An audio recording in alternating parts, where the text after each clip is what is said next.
खान के खिलाफ तहरीक अदम एतमाद पर वोटिंग हो रही है। दूसरी जानिब एक नई डेवलपमेंट हुई। गवर्नर खैबर पख्तूनख्वा शाह फरमान ने मुस्ताफी होने का ऐलान कर दिया है। कुछ वक्त था कि जब तहरीक अदम एतमाद का दौर चला और अब मुस्ताफी होने का दौर चल निकला है। Senior anchor person doctor Moeed Pirzada साहब ने हमें ज्वाइन किया है। इस तमाम तर सियासी सूरत हाल पे उनसे बात करेंगे। डॉक्टर साहब, क्या देखते हैं आज के दिन फतह किसकी है? अपोजिशन की, पाकिस्तान तहरीक इंसाफ की, या फिर जमहूरियत की, या फिर जमहूरियत पर यह कदगन है? तक एक एडमिनिस्ट्रेटिव चेंज का ताल्लुक है, टाइटल का ताल्लुक है, तो अब से थोड़ी देर में हम उम्मीद कर सकते हैं कि शहबाज शरीफ साहब जो है वो पाकिस्तान के प्राइम मिनिस्टर बन जाएंगे और अभी वोटिंग का काउंट आ जाएगा और हमें पता चल जाएगा कि उनके इमरान खान के खिलाफ अपोजिशन ने 190 वोट लिए हैं, ये 200 लिए हैं, ये उससे भी ज्यादा लिए हैं। बिकॉज पीटीआई के 20-22 मुनहरफ अरकान भी एक्सपेक्टेड है कि वो भी अपोजिशन के साथ ही वोट डालेंगे। तो यूं एक बहुत बड़ी सियासी तब्दीली टाइटल की हद तक हो जाएगी। लेकिन जो हिकमत अमली और स्ट्रेटेजी रही है ex prime minister Imran Khan की, वो आखिरी वक्त तक यही थी। जो उन्होंने मीटिंग भी की है जर्नलिस्ट के साथ की, एंकर पर्सन एडिटर्स के साथ, जिसमें मैं भी था, 10-12 लोग थे। उसमें उनकी पॉइंट ऑफ व्यू यही था कि पॉलिटिकल पार्टी के लिए सबसे इम्पोर्टेंट चीज ये है कि उस अवाम को उस पर ट्रस्ट हो, उसका अवाम के साथ ताल्लुक हो।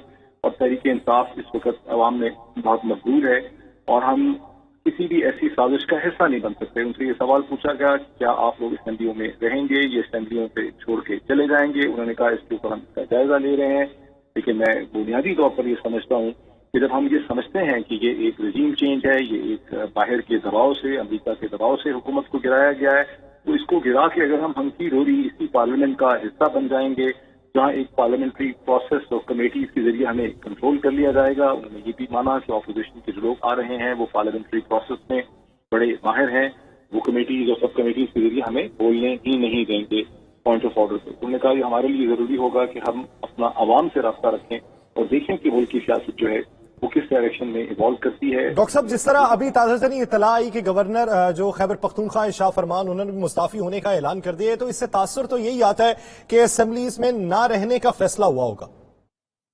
जी बिल्कुल, मैं तो चूंकि प्राइम मिनिस्टर को मिला हूँ एक 1.5 घंटा पहले, तो उनके मूव से तो यही लगता था, उनका अपना एनालिसिस यही लगता था। तो हमने उनसे आर्ग्यू किया कि आपको आपकी ऑफिशियली 155 सीटें हैं, अगर मुनहरफ लोग छोड़ भी दें तो सबसे बड़ी पार्टी फिर भी आप ही की है, 135 आपके हैं असेंबली में। लेकिन उन्होंने कहा कि नहीं, असेंबली जो हम पहले भी जो कि असेंबली में रहे हैं, तो हमने देखा है कि असेंबली के अंदर किसी भी पार्टी को बड़ी आसानी से आप उसकी आवाज को दबा सकते हैं। और हमने पहले भी जो मकबूलियत हासिल की वो हमने अपनी एजुटेशन के जरिए और आवाम के जरिए ही हमने हासिल की, धरने के जरिए हासिल की। तो हम इसका भी फैसला करेंगे। तो अब अगर इस्तीफे, और जहां तक स्पीकर के इस्तीफे का ताल्लुक है, वो तो एक इम्पोर्टेंट स्ट्रेटजी थी, बिकॉज पार्टी ने ये पोजीशन ली है कि स्पीकर ने ये कहा कि मैंने वो डिस्पैच पढ़ लिया है, मैंने वो डॉक्यूमेंट ऑफ कम्युनिकेशन पढ़ लिया है, उसको पढ़ने के बाद मैं इस साजिश का हिस्सा नहीं बनना चाहता। तो क्या यही स्टैंड पॉइंट होगा पार्टी का? लगता है यही स्टैंड पॉइंट होगा। पार्टी जो है वो मकबूल रहना चाहती है, पॉपुलर रहना चाहती है, और अंदाजा भी है कि इलेक्शन को कितनी भी कोशिश क्यों न की जाए, बहुत गैर मुइना मुद्दत के लिए गालिबन इलेक्शन को टाला नहीं जा सकेगा। तो तहरीक इंसाफ की यही स्ट्रेटेजी लगती है। अब देखना यह है कि जो नई हुकूमत बन रही है वो एक बहुत बड़ी कोएलिशन गवर्नमेंट होगी, जिसमें तकरीबन 7 से 8 जमातें उसके अंदर होंगी। बिकॉज 2 बड़ी जमातों के पास सिर्फ 140 सीटें हैं, बाकी उनको 25 सीटें पूरी करने के लिए 7 जमातें और चाहिए। तो ये एक ऐसी कोएलिशन होगी जिसके रास्ते में बड़ी दुश्वारियां होंगी और वो फिर कानून साजी भी करना चाहती है। तो तहरीक इंसाफ ठीक है। डॉक्टर साहब, मैं आपकी तरफ वापस आता हूं, इरशाद आरिफ साहब की तरफ बढ़ता हूं। इरशाद साहब, क्या समझते हैं 8 तारीख से लेके आज के दिन तक तकरीबन 1 माह 2 दिन हो गए तहरीक अदम एतमाद के लिए कोशिशें अपोजिशन की जो थी, उसका अपोजिशन को आज समर मिला है। क्या समझते हैं कि अपोजिशन की यह फतह है, या फिर कहीं ना कहीं अपोजिशन ने जमहूरियत को कदगन लगाने की कोशिश की है, या पीटीआई ने की?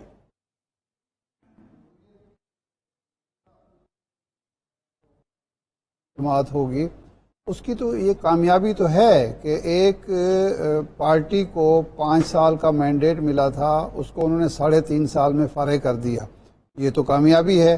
और जिन लोगों के बारे में ये तस्वुर कर लिया गया था कि उनके चूँकि खिलाफ संगीन नौयत के इल्ज़ामात हैं, संगीन जराइम वो मुलव्वस हैं, वो अदालतों में पेशियाँ भुगत रहे हैं, वो जेलों में चले गए, जमानतों पर रिहा हैं, وہ دوبارہ کم از کم اگلے الیکشن سے پہلے تو اقتدار میں نہیں آ سکتے. اگلے الیکشن میں بھی لوگ سمجھتے تھے مشکل ہے، لیکن وہ اقتدار میں آ رہے ہیں. یہ بھی ان کی بڑی کامیابی ہے. زرداری صاحب اور جناب شہباز شریف صاحب اور دوسرے لوگوں کے بارے میں خان صاحب یہ کہتے تھے کہ جی میں ان کو تہس نہس کر دوں گا، اور ان کی زندگی آئندہ زندگی جیل میں گزری، ان میں سے کچھ بھی نہیں ہوا. وہ اقتدار میں آ رہے ہیں، یہ بھی ان کی کامیابی ہے. لیکن سیاسی طور پر میں سمجھتا ہوں کہ خان صاحب نے پچھلے 1 مہینے میں اپوزیشن کو نقصان پہنچایا ہے. جو ان کا نیریٹو تھا اپوزیشن کا، وہ اس نے برباد کر دیا اور ایک اپنا نیا نیریٹو دیا، جس کی وجہ سے 1 مہینے کے دوران خان صاحب کی جو اپنی غلطیاں تھیں، جو نان پرفارمنس تھی، جو بزدار جیسی غلطیاں تھیں، وہ نہیں ڈسکس ہو رہی، بلکہ ڈسکس یہ ہو رہا ہے کہ خان صاحب ایک خود مختار آزاد خارجہ پالیسی کے لیے سٹینڈ لے رہے تھے، لیکن ان کے ساتھ اسٹیٹ انسٹیٹیوشن نے کوئی تعاون نہیں کیا، اپوزیشن نے تعاون نہیں کیا، اور ان کو باندھ کر مارا گیا ہے. تو یہ خان صاحب کی سیاسی کامیابی ہے. اب لیکن یہ آخری دنوں میں 2-3 دنوں میں سمجھتا ہوں انہوں نے جس انداز میں معاملے کو آگے بڑھایا ہے، اس سے ریاست کے اندر اور جو ہمارا سسٹم ہے، جمہوری سسٹم ہے، پارلیمانی سسٹم ہے، اس کے لیے اپنی گنجائش کم کر لی ہے.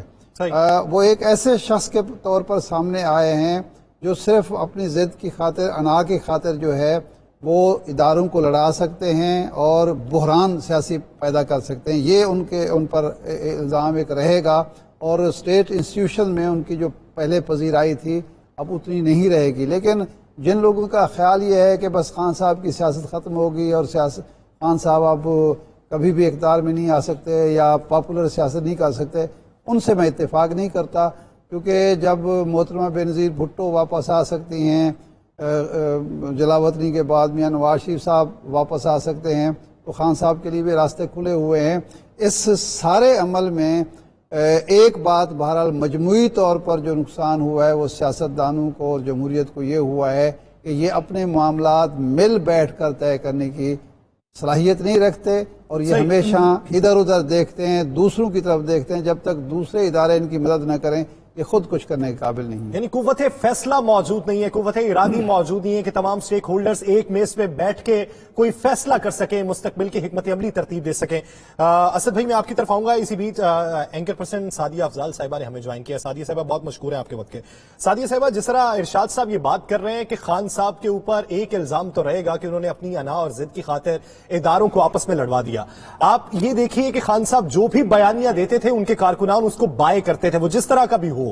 تو آپ کیا سمجھتی ہیں کہ وہ اب کیسا بیانیہ لے کے آئیں گے کہ جو یہ داغ مٹا دے کہ انہوں نے اپنی انا کی خاطر اداروں کو لڑوایا؟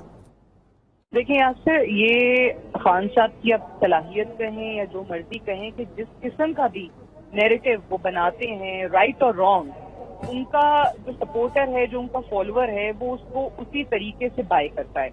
آپ اگر کہیں خان صاحب کی یا ان کی حکومت کی کہیں کوئی غلط بات کو غلط کہہ کر اگر ٹویٹر پہ